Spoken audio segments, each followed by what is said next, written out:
Hi, everyone. In this video, I'm going to reveal the solution to Forrest Fenn's poem from The Thrill of the Chase, and I'm also going to reveal the final location. This solution is a culmination of the work done by Sam Smith since 2013, and I came in roughly 2016 on and off to assist him with the ending. We presented our solution, 99% of it, to Forrest Fenn back in late 2019 and early 2020 and told him that we were going to be going to this location in June of 2020 for the final retrieval. Unfortunately, we did not make it to retrieve the chest until 2 days after the chest was already found. So we are not the finders of the treasure, but we still believe that we solved the poem. And in order to give closure to the 350,000 searchers and ourselves, I want to present this to you. But keep in mind that I'm relying on the fact that you checked out the grammar analysis videos I did of the poem. I'm going to put a link to the playlist below. There are 7 videos in that series, and it's important that you've watched them because there's a lot of stuff that I'm not going to cover in this video. The first thing I want to show you, for anybody that questions grammar and Forrest's dislike of it, I want to correct you on that. Here, we have a want ad from when Forrest Fenn was in junior college. You can see the date up here. It's Tuesday, December 20th, 1949, and it's from Temple, Texas Junior College, saying that he needed a copy of Modern English Readings. I have taken freshman English for 2 2/3 semesters without a textbook, but now I need something. It must be a text. Forrest Fenn. So Forrest Fenn actually knew a lot about English than you might think. So let's move on. The first thing I want to tell you is that both Sam and I believe that there's a 2-phase process in order to solve the poem. We believe that the first part is where you use the poem to discover the location of where you're supposed to begin it. And that reminds me of the quote from T.S. Eliot: "We shall not cease from exploration, and the end of all our exploring will be to arrive where we started and know the place for the first time." T.S. Eliot. That's a quote from Little Gidding. Okay, so now I'm quickly going to go through the poem and how you do phase 1 using the poem in order to locate where we need to begin it. Okay, he's going to reveal where One Water's Halt right here if we solve the poem. Now, many of you have seen this before because I published this stuff since 2016. Both Sam and I were the first ones to publish this stuff that you're going to see here. And this part is technically not required to solve the poem. And I know that sounds funny, but what I mean by that is if somebody's seen the information that we published, they already knew the starting point. So if you already knew where to start and you were sure of it, there's no reason to do any of this. But the fact of the matter is that 99% of the work is done right here. The other 1% is not difficult since you know the starting location. But on the other hand, if you don't really know how this phase works, then it's going to be really difficult for you to understand how to use any of this information when your boot's on the ground. So you're probably going to mess a lot of things up. Hence, you're going to end up spending a lot of unnecessary time there. And that's why, even though we published this information back in 2016, we were the first ones. Even though we were the first ones to publish this stuff about try the wheel, we did that back in 2016, and people still took a couple of years to locate the ending, and they still never found it. Okay, so the first stanza here is telling us that in order to reveal his secret where, we need to replicate the steps that he took by taking the title treasure in there. Think of this as similar as him dropping breadcrumbs along the way in order to unlock the secret along the way that reveals where we should begin it. So that describes this stanza. And again, we got to go just like he did in there with the treasures. And we know from the grammar analysis that this is the title to the gold. So basically, we need to replicate this step in order to reveal the secret where. And remember now, if you haven't watched the grammar analysis, all of these clues are only in the poem for now. None of this has anything to do with a map. All we're trying to do is find out where warm waters halt. So we need to begin it. And it was defined right here, telling us what to do. So, as I said, where warm waters halt is in the poem. So, if we're going to take the treasures or the title in the poem, just like he did in there, we're going to begin with the T, which is the T in treasures. And remember again, in the poem, where only appears two places, here and here.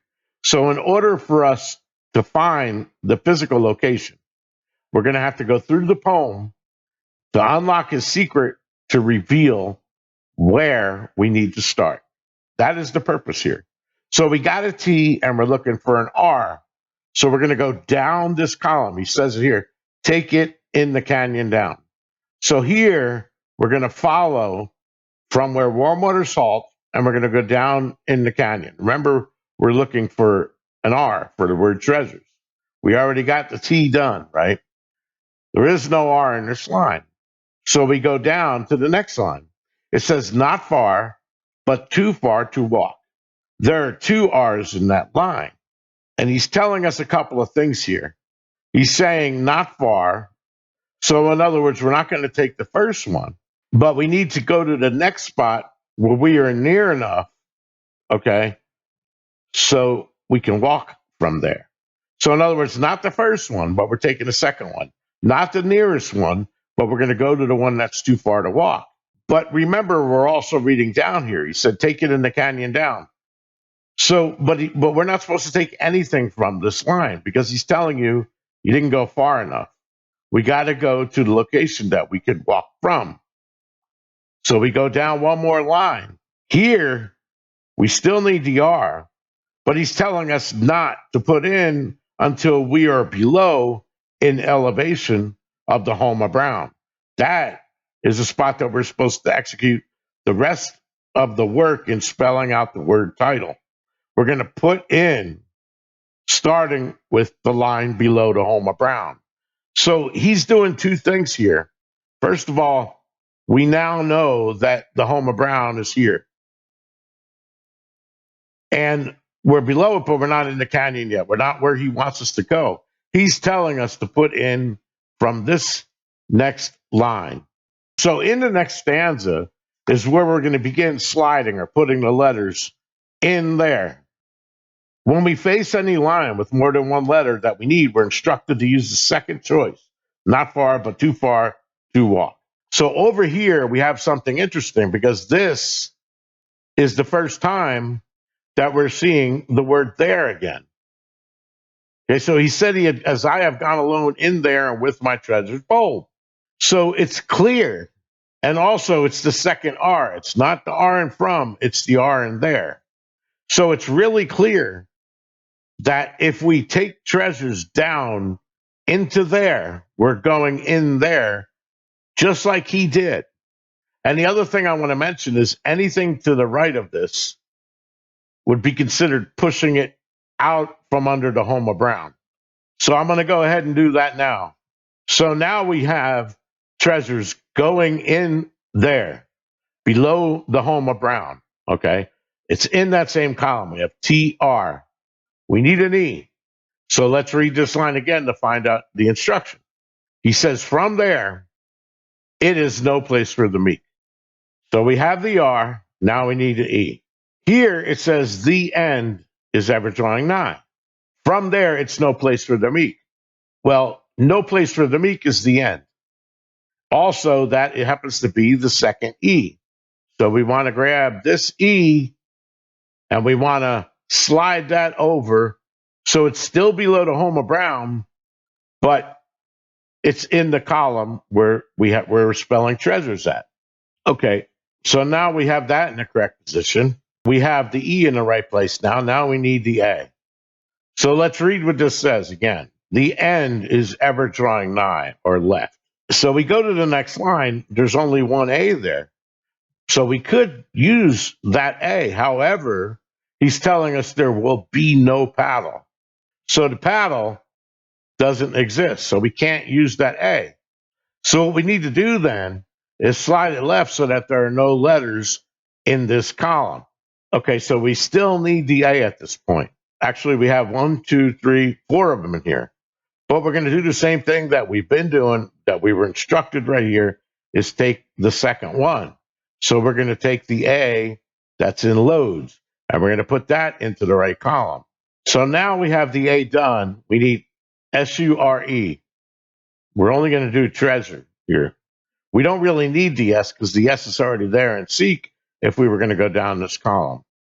In the next line, there's only one S, so we don't really have much of a choice here. So we're going to slide that S over into position. So now we have the S done. We need URE.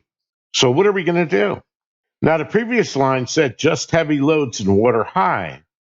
Something interesting is going on here. We still don't really know if we're wise, right? And we certainly don't know if we found the blaze. So now that we used that S, let's continue on and see what happens in the next line. Maybe that'll help us out because it doesn't seem to be working the same way as it was before. In other words, this is a question that he's asking us. Also, we know that this is the ninth clue. So there's something going on here that we need to figure out. So let's take a look at the next line. The next line is directly connected to this anyway, because the way the if works is if this is true, then do what's right after it. Okay, the next line says, look quickly down your quest to cease. So this is going to be the result, telling us what to do. If this, then do that. If this, then that's going to happen. So let's do two things. Let's examine what we did so far by looking for the blaze. And again, we're talking about in the poem. And do it stopping when our quest comes to an end, because he's telling us to look quickly down your quest to cease. But he's telling us to do it only if these two things are true. And we still don't know if they are. So let's take a look at what we have. The first thing that we're going to see here is that we do have a blaze. And the blaze is the end. And it's also spelled the end over here. So we kind of have a double cross. So this can be considered a blaze.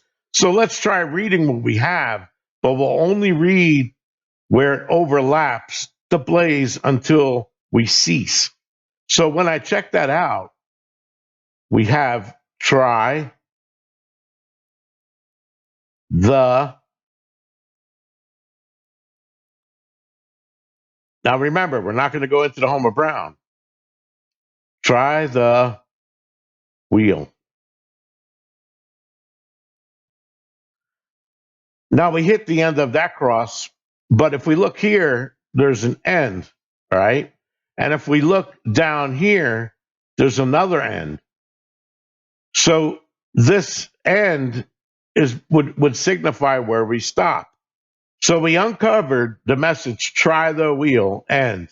And we did it by reading only words that overlap the blaze. Now, this stuff, like I said, many of you have seen this already in the past. This is nothing new to you. But now that you did the grammar analysis, you should understand what's going on. If you don't, like I said, check out that playlist that's below, and I'm also going to put it in this video. But basically, we stopped when we found the blaze. So the blaze is right here. Try the wheel. Those are the only words that overlap the word the before we end up hitting the end. So basically, we don't want to pay attention to anything past this H in wheel, because this cross in here is the actual blaze, okay? This. We only want to read those words. This does not overlap the blaze, and this is causing our quest to cease. You understand what I mean? So that's why we're only reading try the wheel right now. So we look at that and we're wondering, what does he mean by try the wheel? Well, try, of course, would mean to use the wheel. But what wheel is he talking about for us to try? We don't know the state. We don't know anything more about the wheel. The other thing that's pretty clear here is that we have two focus words that make our condition true in the if line. And those words are wise and found. Notice how we have in the line above. Now remember, we're trying to be wise here. Notice how we have the lines in above where he's saying just heavy loads and water high. Notice that heavy loads is, we chose the word wise, and we were looking for an A up here. Okay. We couldn't use the A in water because they're all in one line. But look what we have below the A in water. So we use the A in loads. Let's look at the A in water. We got a U. Interesting. So we have TREAS U. So just by putting the S in position, we actually got rid of two letters. And it sort of makes sense because the instructions that we had in this, we're at the 9th clue here, we're done. There shouldn't be anything more because we arrived, we've ceased. All right. So we're choosing two letters from it this time. So that would mean that we want to place the final letter, which is another R, underneath the U, because that's the new column now. And I like to think of this that the chest went down, it fell in the canyon, and then it's going downstream still. That's why it moved over to this word. So let's go ahead and take the R from the line below. We have the same condition as the line above it. There's only one R here. So the R that we're going to use is right here. Let's take that R and place it under the U so that we have TREASUR. Okay, so now we spelled out treasure, but we're missing an E. The problem is it says that our quest ceased here. So everything below that is no longer a clue. All this stuff down here are going to be hints. So let's actually do what this line says. Let's go down the rest of our quest until we reach the point where it ceases. But keep in mind when you're looking at here, and I discussed this in the prior videos, but water high is right below found the blaze and our quest to cease. And just like when we're boots on the ground, as soon as we find the blaze, our quest is going to cease. And then we're going to do these two lines. We're going to tarry, scan one marble gaze, and check the chest to go in peace. That completes the poem if we had the chest. We don't have the chest. So we're going to continue reading the poem. And these are all hints now. I want to make one point about this too, because a lot of you have seen my previous videos are going to say, "Hey, wait a minute, that's different than what you did in the other one." And yes, you're correct. There are two things here. One, I always did something in the past that I could still get my point across without revealing the real solve. And I did that for two reasons. One, I could find anybody that's plagiarizing me by finding the same mistake in their own work. And number two, as I pointed out in my solution video, it doesn't really matter what's below this clue. It doesn't matter what's below this line. But the real thing that you're doing here is you have TREASUR, and then, of course, you could, whatever. It doesn't matter. We picked the R from here, just like we picked the S. So it's E and C's. Those are going to come into play because when we get boots on the ground, when we're working on the clue, those are going to matter because D and E are two very important letters. So let's go on. As we already know, primarily, most of the work here was kind of revealed in the series that I did on the grammar. So there's not really much to discuss here. All right, so stanza 5 is using a rhetorical question to answer two things. Why is it? So, of course, Wyoming is telling us which wheel. And that's pretty cool because you can see it right here in the clues. try the wheel. And then right beneath wheel is WY. And I like to consider this part of the poem as reassuring us that we got the right choices up here. So the message now is try the wheel, Wyoming. He's given us the state. He's given us the state right here. The H is silent. So why? Why is it? And if you remember from the grammar work, this is the end of the independent clause. So he told us Wyoming is where he must go and leave his trove for all to seek. And if you remember in the summary video, seek is taking us back up to meek, and weak is taking us back up there. That's the second thing that this is answering for us. Since he said the wheel and not a wheel, we should use the obvious wheel in Wyoming. And of course, that's going to be the famous, and it's famous worldwide, is the spiritual home for 81 Plains Indian tribes. The Wyoming, the Bighorn medicine wheel in Wyoming. It couldn't be any other wheel. It's almost like if you went to Arizona and said, which canyon? Well, pretty obvious, the Grand Canyon. And the second hint is tired and weak. Because he gave us the answer. He said he's tired and weak. Tired and weak, you're tired and weak when you're exhausted. So you should seek a place, and he's pointing back up again, where you could tarry scant that has a marvel gaze and is close to the wheel, which is no place for the meek. Again, he pointed us back up there. The wheel is no place for the meek. It's a place for the brave. So this stanza appears to verify the exact wheel and state. The medicine wheel in the Bighorn Mountains, just east of Lovell, Wyoming. Now we need to grab a map later on of that area, and we're going to use the historical information. All of it's on the web, and all of it's in situ or on site. And using those two things, we can actually try the wheel and see how the poem clues work with the site and the nearby landmarks. Now, the final stanza doesn't really have much in it because we already used it, and it was what hinted us back to the first stanza and told us the title was Treasure. So we don't really need that again, but he still does have some hints back here. And basically, that would be if you are brave and in the wood. So we have brave, of course, referring to back to the medicine wheel area. And that's where we're going to basically, going to go and follow the blaze down so that we're in the wood. And Worth the Cold is going to be describing where we need to ford a creek. And then, of course, Title to the Gold, at this point, we don't know what's inside the chest. There could be a title in there. But basically, we need to be brave and in the wood in order for that to happen. So we now uncovered the secret where. The secret where is the Bighorn medicine wheel. And just like T.S. Eliot said, we will be to arrive where we started and know the place for the first time.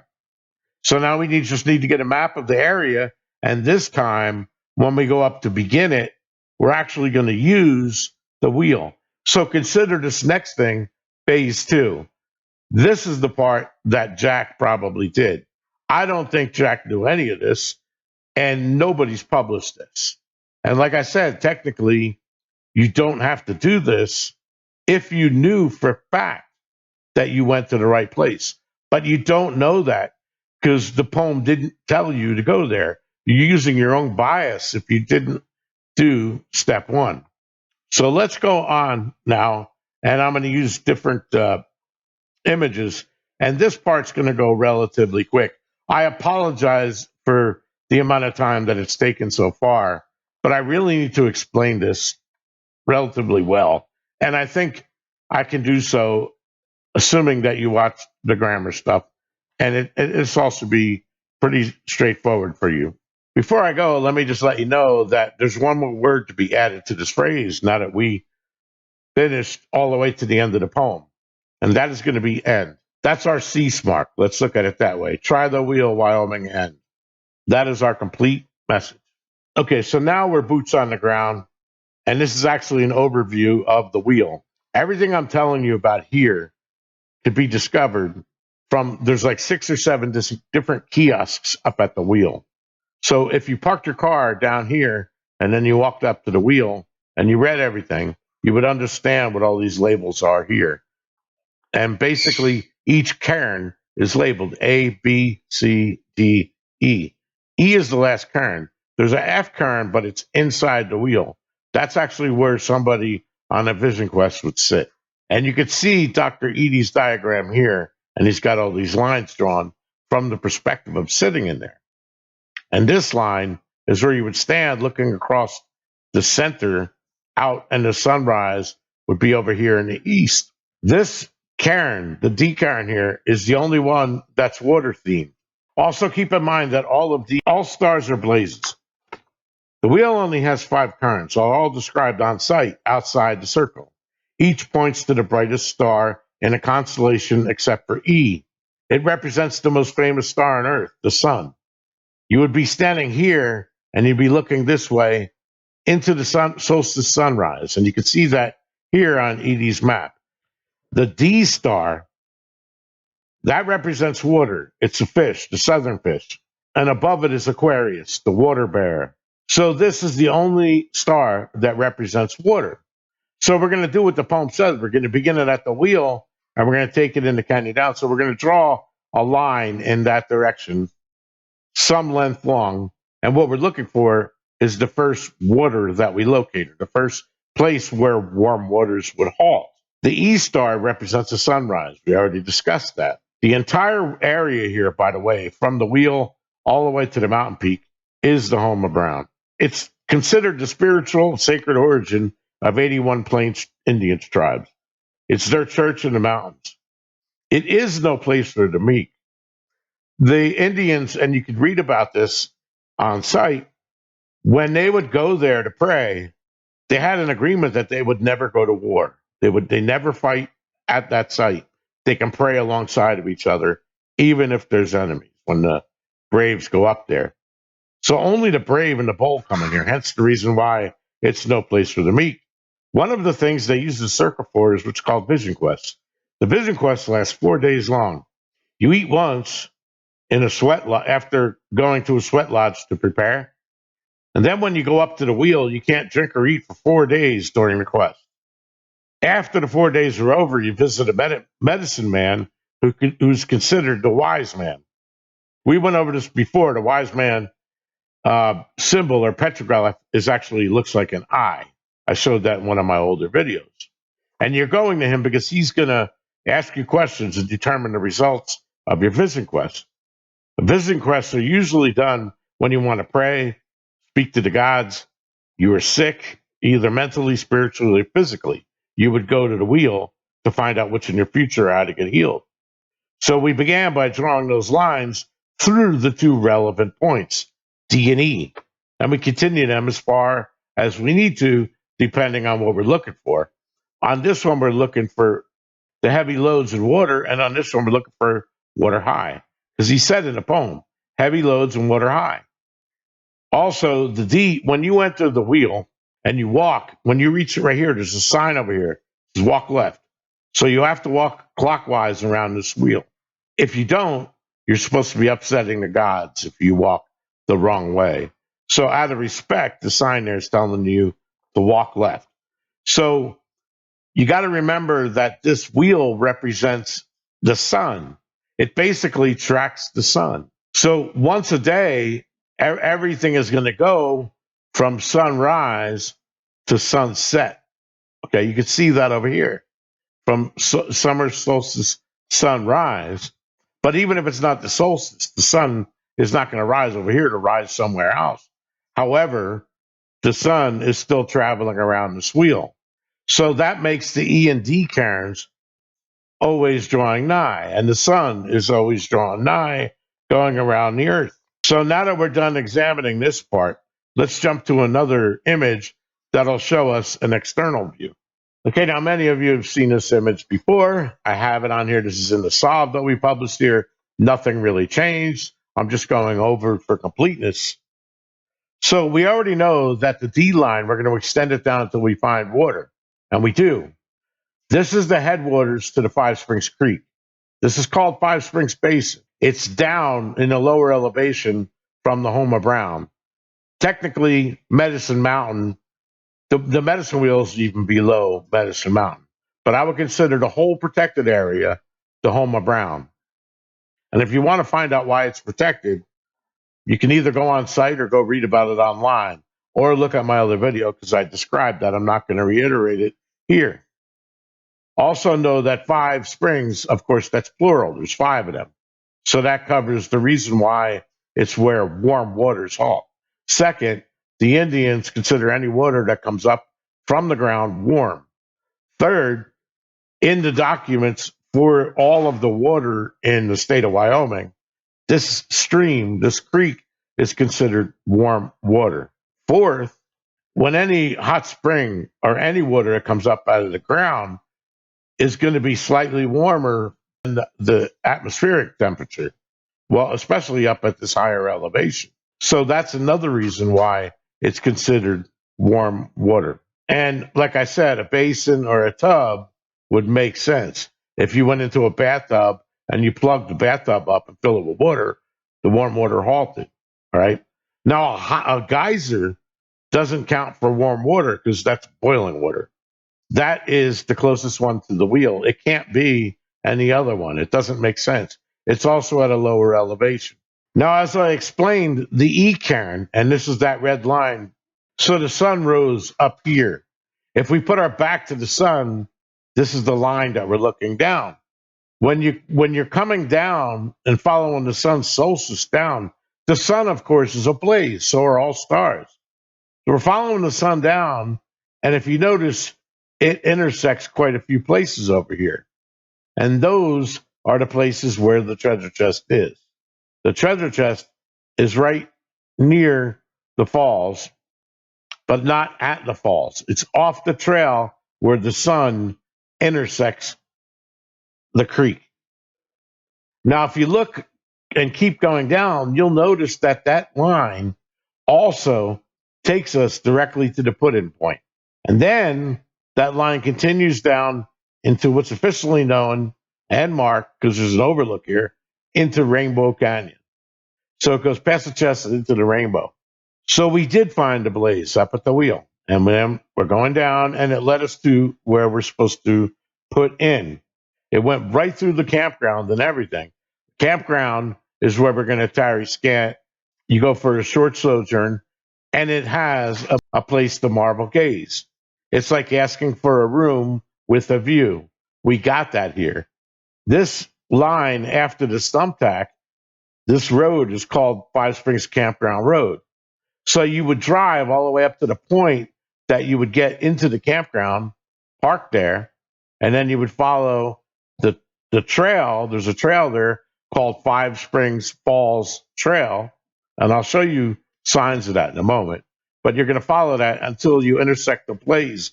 Then you're going to get to the point in the poem that's you're going to look for the physical blaze, and you're going to look quickly down. This time the treasure will be there, so you're going to take it and go in peace. There's not really any point when your boots on the ground to read the rest of the poem. You're already got the chest, so there's nothing left to do to get out there.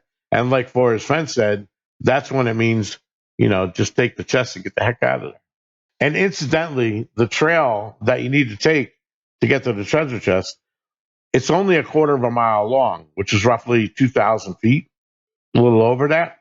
And you only need to travel halfway.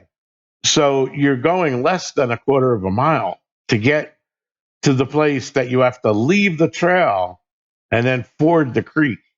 And I'll show you where that kind of happens, where the intersection is of the sun and the point in which you leave. And then you head directly across the creek to some large boulders and rocks that are there, and you're going to see a physical blaze. And then beneath that is the chest. You grab the chest, we leave, everything's over. Jack said the blaze was destroyed. And I don't know about that. It could have been, or maybe he destroyed it. I do have something to say about that in a few seconds. But let me go over the screenshots first. This is what you'll see when you're up at the wheel. It describes the wheel. There's a lot more kiosks there than this. I think there's got to be like 6 of them up there.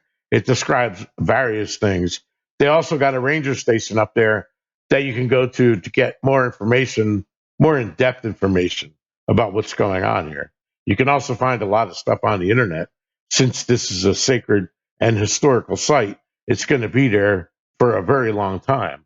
This sign is right above the Five Springs Basin, and you can look down and you can see the crossroads that I'm talking about where we're going to put in. That's known as the Crossroads of Culture.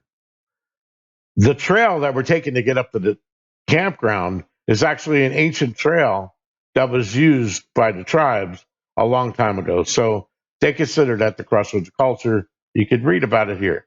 Right next to that sign that I just showed you, that's up at the Crossroads of Culture, you're going to find a bench there to sit down, which is also a tarry scant, and it's an overlook. So you could marvel gaze down to the place that we need to put in from here if you wanted to. But let me zoom in on it. And you can see three names on there that are interesting. And I'm not going to explain them. I'll let you figure that much out. But Charles Brady, Francis Brown, and Hammond Wise, Wise. Francis Brown was the leader of the Coalition for the Medicine Wheel. And he's the one that helped preserve this entire area that we're calling the Home of Brown. And actually, he's from Arapahoe, Wyoming. And at one point, he lived in Taos, New Mexico. But he's an Arapahoe Indian. Hammond Wise was also, and Charles Brady. One of them, and you'll have to excuse me, I forget which one, is not an Arapaho. It's a Shoshone Indian, or Shoshone. I'm not quite sure how it's pronounced. But this is on the bench at the Home of Brown, and directly below this is where Warm Waters halt. Once you jump on that road and drive down to the intersection that I showed you down there that leads us up to the campground, this is what you'll see. This, and I'll show you a close-up of it, is going to describe the road. And of course, it's showing here that leads to Five Springs Falls Campground. If you don't make this turn, you go up to the wheel, which is where you came from. If you followed it this way and you didn't go up this road, you're going to end up in Lovell, Wyoming. Here's a close-up of one of the signs that's along that road. And you can also consider that road no place for the meek, incidentally. And also, it's ever drawing nigh. It zigzags. It's got a lot of switchbacks, they're called, all the way up when you go up this way. This is an ancient road. You've seen that up at the Crossroads of Culture, that this was originally just a foot trail that the Indians would use. Here's a close-up of that sign. That road, like I said, originally started out as an ancient trail, and then it became the Dayton Cane Road because it connected Dayton, which is on the east side of the Bighorns, to a ghost town that's currently there called Cane, which is right below Lovell, Wyoming, if you want to research it. They used to use it to bring loads of salt down so that they could bring it into the pastures. It's all described in here if you want to read it. But take note that this road, the Dayton Cane Road, was the original 14A, which was the only way to get to the wheel. The road that I just told you to drive down did not exist until the 1960s when it was completed. And you can kind of read that here. So in the 1930s, when Forrest came up here, it was a dirt road. And then they originally paved it in 1939. But this was the road that he had to take if he wanted to go up anywhere in the Bighorns. This is the one he would go, unless he drove down to Grable. When you arrive at the campground, that's the sign that you're going to see at the entrance to the lower campground. When you park your car and you get out of your car, if you want to walk on that Five Springs Trail up to the falls, this is one of the first signs you're going to see. Five Springs Trail, not maintained beyond this point. Travel at your own risk. Caution, falling rocks. Incidentally, that's a reference to the heavy loads. And of course, water high is the waterfalls.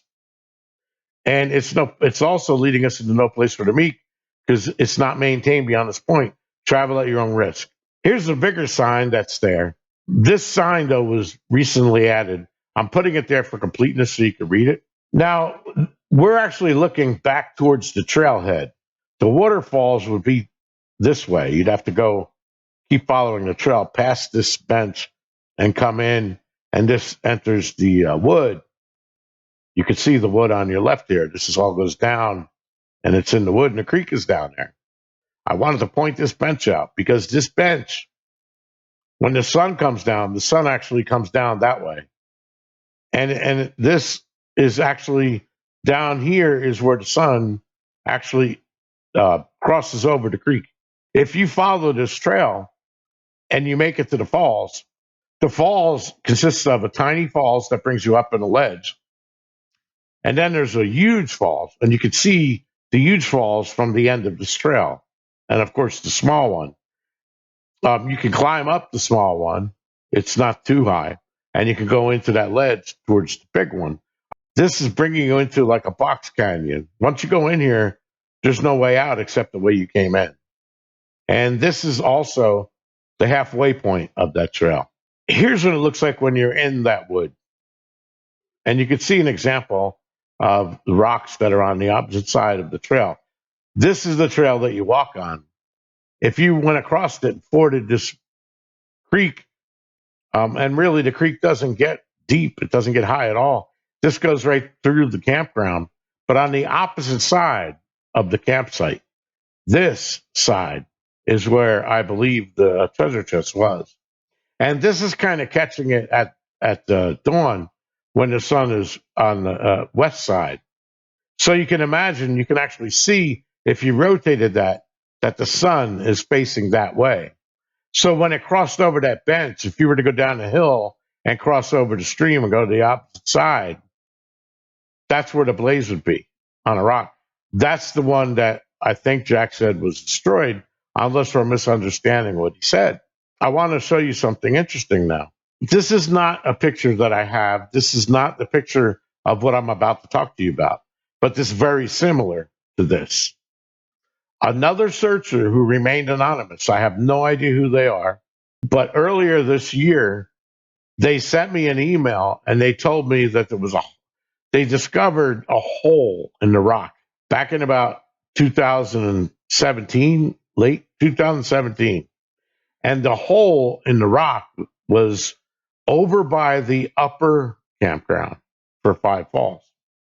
There's an overlook there. I'll show you kind of where it is on the map.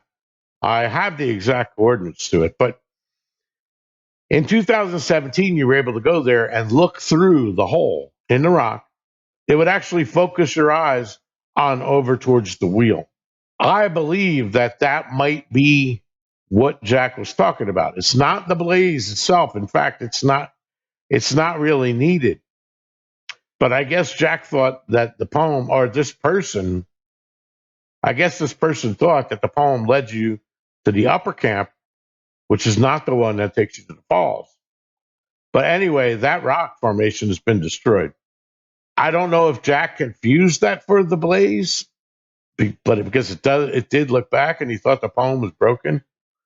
I don't believe that was a blaze at all. I believe the sun was. But another person's solution, and again, I don't know who they are. Maybe they're right. I didn't cover it here because if they are right, it doesn't really matter because it's still sending you back to the falls. That's where water high is. That's where the waterfall. So if this looks back towards heavy loads and water high and the wheel, well, you'd have to go back there anyway. I don't know why Forrest would do that. And none of the wheel spokes point to this location.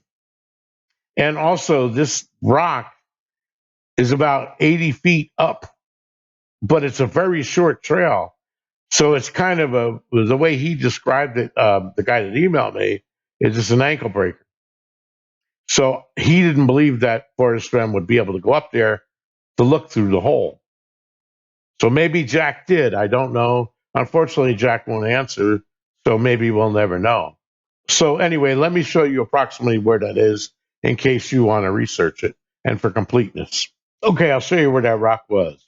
See where the thumbtack is? That's the upper campground. And there's a bench over there too with an overlook down in the basin. Okay, but that's not an overlook that's going to take you to water high. That's why I believe that the chest was over here, not over here. But that searcher who told me about the rock with the hole gave me the location of where it was. And it's right where the stump tack is at the upper camp. And incidentally, there's a fence over here. You can't go beyond that fence with motorized vehicles. And that's the ancient trail right there. Now, when we came down the road, I kept you on the same road and took you down the mountain. So I didn't take you off there because it makes sense that we're not going to get off of this road until we get to a point that we could walk to the treasure chest from. That's pretty much the end of the saw. So I hope you guys enjoyed it. I'm sorry it ended up taking longer, but I still put it out there anyway. I did do one that was only 5 minutes long, but it was just so fast. I couldn't explain anything. Too many questions, so I figured I'd do a long one. And I'm sorry, but that's just the way it is. I think that this is extremely compelling. But if you did not look at my grammar analysis and you don't know how to read the poem properly, and you did not go through the phase one part of this sob to actually see how it determined where the real warm water salt is, not the wheel. The wheel is just where we're going to. But if you don't know the details about that, then you're not going to understand the solution. But I would challenge anybody to do two things. One, show me how the poem works, grammar wise, in your sob. Don't just gloss over it and show 9 clues and then show pictures of where the clues resolve to. Show us how the poem leads you specifically there. You'll notice when you watch this that I don't mention any books. I don't mention anything about Forrest, anything about his backstory, anything at all. So I want your sob to do the same thing. You tell me how your sob works with only using the poem and how does the poem grammar work. You go through the whole poem and tell me how the poem works. And it has to work without modifying or removing the punctuation, without putting it in the grid, without changing the words, removing the spaces. You could slide the lines left and right, it don't matter, but you can't move them up and down and change the order. You can't, do weird things like just skip every other letter. That's not how Forrest Fenn did this. He didn't use any ciphers. There's no GPS involved. It's very straightforward. And again, I know it took 7 videos for me to do the grammar analysis. And then the 7th video is the summary. And then it took me the majority of this video to explain how to reveal try the wheel and how that works in order to locate the correct starting point that Forrest has always been hopping on. That's why I said that this is 90% of the work right here. If anybody that has a solve based on try the wheel, we did 99% of the work. They did 1%. Okay. They went and said, oh, and they basically just looked at a map and tried to find locations that matched the clues in the poem relative to the wheel. But if it wasn't for this, everybody would have gave up on the wheel because Sam, when he first talked about the wheel in 2013, everybody laughed at him because he told them that there is no water where warm water's halt. But what he was talking about is the warm water halting at the wheel is in your imagination because this wheel represents stars, which are blazes in the sky, right? So when water evaporates from the ground, where does it go? It goes up in the sky and it forms clouds and it rains back down. But when it's up in the sky, it's up with the stars in your imagination. And this wheel is meant to read the stars. And the one cairn where warm water salt is the D cairn is right below Aquarius, which is the water bearer. Everybody laughed at Sam because there's got to be water there, and they all blew the wheel off. All of them. But as soon as we started showing how the try to wheel stuff works, other people said, well, maybe there's something to this. And they just used brute force. And they said, let me start looking for springs and creeks, which is the same thing we did. And the interesting thing is that we had this figured out, except for the sun part. We didn't have that figured out yet, but we had Five Springs on the list. Instead, we sent our partner to a different location. And the email I sent Forrest in May of 2020, I mentioned Five Springs, but I also mentioned that we're not going there in June. We're going to go to Five Springs after we investigate the other stuff, other places near the wheel, to rule them out. Essentially, Sam Smith came back to us and he asked my partner and I if my partner will go boots on the ground for his sob. So we went to his places first. We wanted to rule them out. And then we would use the second trip to go down here. And that was a huge mistake because if we would have went to Five Springs first, we could have beat Jack to the chest. But we didn't. Whoever found the chest, but Jack, doesn't matter. They're entitled to it. They found it. I mean, they may have used our solution, but that doesn't matter, like I said, because we made that part of the solution public, knowing that that can happen.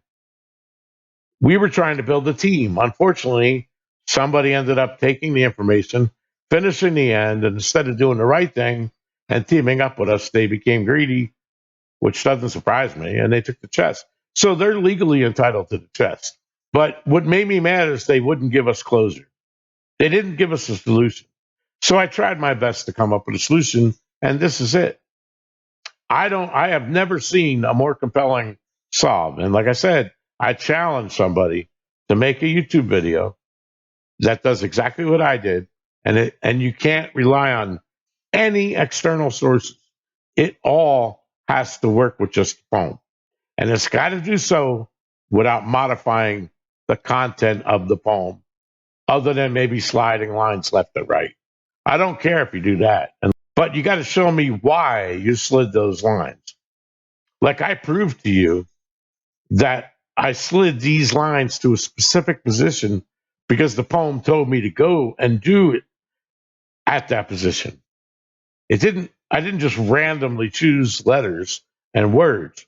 I read the poem because once you know the starting location, I mean, look, everything is named the same. Five Springs Overlook, Five Springs Basin, Five Springs Creek, Five Springs Canyon, Five Springs Falls, Five Springs Lower Campground, Five Springs Upper Campground, Five Springs Campground Road. So that's why he says your creek, by the way. He doesn't have to name anything. He didn't have to name where the water's halt. He didn't have to name the creek, the canyon, or anything, because everything is all named the same. So that's another thing that's solved as working for it. Nothing is bent here. The end is every drawn line. We went to the D, found the basin, we followed the sun, went to the end, and found the chest, and that's it. So anyway, if you want to find out about Try the Wheel or find out about solution, you want to do it here. If you want drama, go to the other YouTube channels. Peace.